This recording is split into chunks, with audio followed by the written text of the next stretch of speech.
اب انہوں نے کون ہے یہ بچہ جانتا ہے پاکستان میں، کسی سے پوچھیں، کسی چوک چوراہے پر کھڑے ہو کر. تو یہ ہے ٹوٹل کیس کے ایک پیپر کا کاغذ کا ٹکڑا جو ہے وہ کیسے گم ہو گیا، جو کہ ایک سمپل پیپر کا ٹکڑا ہے. اصل سائفر تو وزارت خارجہ میں موجود ہے. اس کی جو سوچ جو اس کی ایک سمری تیار کی جاتی ہے وہ خود لکھی جاتی ہے، یہیں ٹائپ کی جاتی ہے، یہیں پرنٹ کی جاتی ہے، فوٹو کاپیاں ہوتی ہیں. وہ ایک پیپر کا ٹکڑا کہیں گم ہو گیا سائفر تو ویسے ہی پبلک ہو چکا ہے. اب تو انٹرسیپٹ نے بھی بتا دیا کہ ہمیں فوج کے اندر سے ہی کسی نے یہ سائفر دے دیا ہے. پیچھے کیس کیا بچتا ہے آپ مجھے بتائیں؟ یا تو ہوتا کہ کوئی غداری ہو گئی، کوئی ایٹمی راز بک گئے، کوئی انڈیا سے جنگ کرنے کے لیے ہم نے پلان تیار کر رکھا ہے وہ بک گیا. کیا ایسا نکل گیا یا کسی نے بیچ دیا جس پر آپ کہہ رہے ہیں کہ غداری ہوئی؟ تو یہ ہے سارا معاملہ. یہ تعین نہیں ہو پا رہا کہ فیصلے کون کرے گا، 22 گریڈ کا ایک افسر یا عوام کے ووٹوں سے آیا ہوا وزیر اعظم. یہ ہے سارا کیس. اب ناظرین اکرام ذرا ترتیب ساری سمجھ لیں. کوشش ان کی یہ ہے کہ عمران خان کو ڈرائیں دھمکائیں، تمہیں 14 سال سزا دے دیں گے، سزائے موت دے دیں گے، یہ کر دیں گے، وہ کر دیں گے، تاکہ عمران خان ٹوٹ جائے.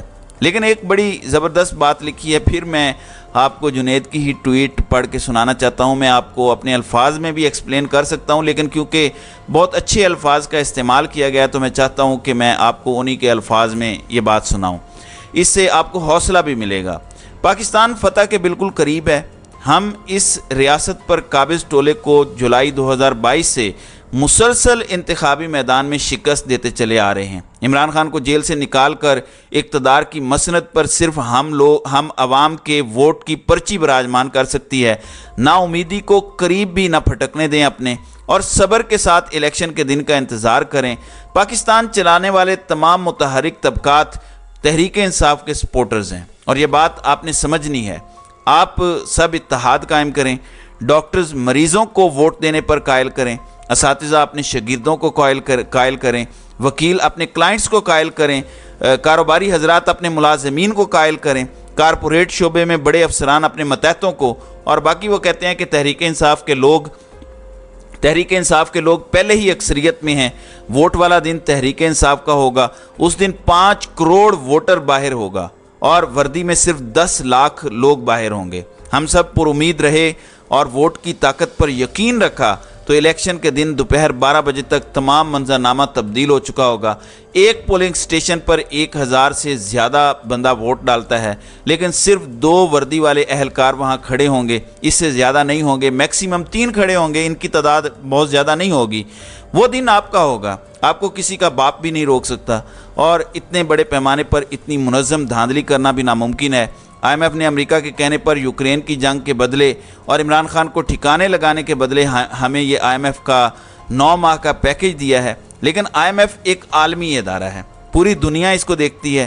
تھوڑی بہت ریپوٹیشن اس کو بھی اپنی بچانی پڑتی ہے. 9 مہینے کے بعد یعنی مارچ کے بعد آئی ایم ایف نگران سیٹ اپ سے ڈیل نہیں کرے گا. بظاہر یہی صورتحال نظر آتی ہے، انلیس یوکرین کی جنگ میں زیادہ گڑبڑ ہو جاتی ہے اور پاکستان کی مدد کی زیادہ ضرورت پڑتی ہے. میرے خیال میں تب تک یوکرین کی جنگ بھی کسی سائٹ پہ لگنا شروع ہو جائے گی.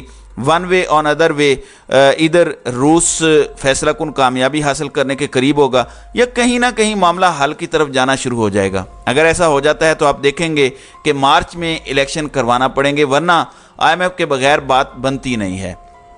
سوائے اس کے کہ اسرائیل کو تسلیم کرنے کے بدلے کسی عرب ملک سے ہمیں 20-25 ارب ڈالر دیے جانے لگیں، وہ ایک الگ سیپریٹ بات ہے. وہ ہو جائے تو پھر کوئی بھی کچھ بھی پریڈکٹ نہیں کر سکتا، ورنہ الیکشن انہیں کروانے ہی پڑیں گے. ان کی مجبوری بننے والی ہے، ان کا پلان نہیں ہے. میں آپ کو بتا رہا ہوں ان کی مجبوری بننے والی ہے الیکشن کروانا، اور بہت جلد یہ مجبوری آپ کو نظر آئے گی. اس لیے ان کی کانپیں ٹانگ رہی ہیں. یہ اس لیے عمران خان کو زیادہ ڈرا رہے ہیں، اس لیے یہ بار بار ایسے کیسز میں بات کر رہے ہیں. 14 سال قید، سزائے موت. جان بوجھ کے انہوں نے یہ دفعات لگائی ہیں کہ ڈر کے عمران خان پیچھے ہٹ جائے، بھاگ جائے، ملک چھوڑ جائے، اور اس کے بعد پھر یہاں پہ الیکشن ہو. وہ جیسے کہتے ہیں نا کہ سونیاں ہو جن گلیاں تے وچ مرزا یار پھرے، وہ حال ہے کہ اکیلا اپنے گھوال منڈیلا کو لا کے اپنے آقا کو دیکھیں. اب یہاں پہ طاقت میں بیٹھے طاقتوروں کا آقا نواز شریف. حیرانگی ہوتی ہے، آپ کو ہوتی ہے یا نہیں ہوتی، ان کی عقل پر ماتم کرنے کو دل کرتا ہے یا نہیں. لیکن کیا کریں، حالات ایسے ہیں اور ہمیں انہی حالات میں پاکستان کو ٹھیک بھی کرنا ہے، بچانا بھی ہے۔ اپنے اپنے حصے کا کام سب کریں اور ووٹ کے لیے اپنی طاقت، اپنا عزم قائم رکھیں، مایوس مت ہوں۔ الیکشن تو انشاءاللہ ہونے ہی ہونے ہیں، اور یہ آپ کو گھر بٹھانا چاہتے ہیں، یہ اتنا مایوس کریں گے آپ کو کہ آپ گھر بیٹھ جائیں۔ آپ نے باہر نکلنا ہے اور اس ایک دن اپنا حق چھیننا ہے۔ ووٹ کی طاقت ایٹمی ہتھیار سے زیادہ ہے، ورنہ یہ کب کا الیکشن کروا چکے ہوتے، ورنہ پنجاب اور خیبر پختونخوا کے الیکشن سے بھی فرار حاصل نہ کرتے۔ آج اگر ان دو صوبوں میں الیکشن ہوتے تو آج عمران خان جیل میں نہ ہوتے، اگر ہوتے بھی تو میرا یقین ہے کہ 5 سٹار سہولتوں میں ہوتے، ان کی جان کو خطرہ نہ ہوتا۔ اول تو سوال ہی نہیں پیدا ہوتا کہ وہ جیل میں ہوتے، الیکشن ہو چکے ہوتے، حالات بالکل بدل چکے ہوتے، صورتحال بالکل مختلف ہوتی۔ بیوروکریسی جب آپ کی دو صوبوں میں حکومت ہو تو مختلف بیہیو کرتی ہے، اس لیے الیکشن روکے گئے تھے کہ عمران خان کو جب ٹھکانے لگانا ہے تو اس وقت بیوروکریسی ہمارے انڈر ہو پوری طرح سے۔ تو ناظرین اکرام، آپ کی اس ویڈیو کے حوالے سے کیا رائے ہے؟ آپ اپنی رائے کا اظہار کامنٹ سیکشن میں ضرور کیجیے گا۔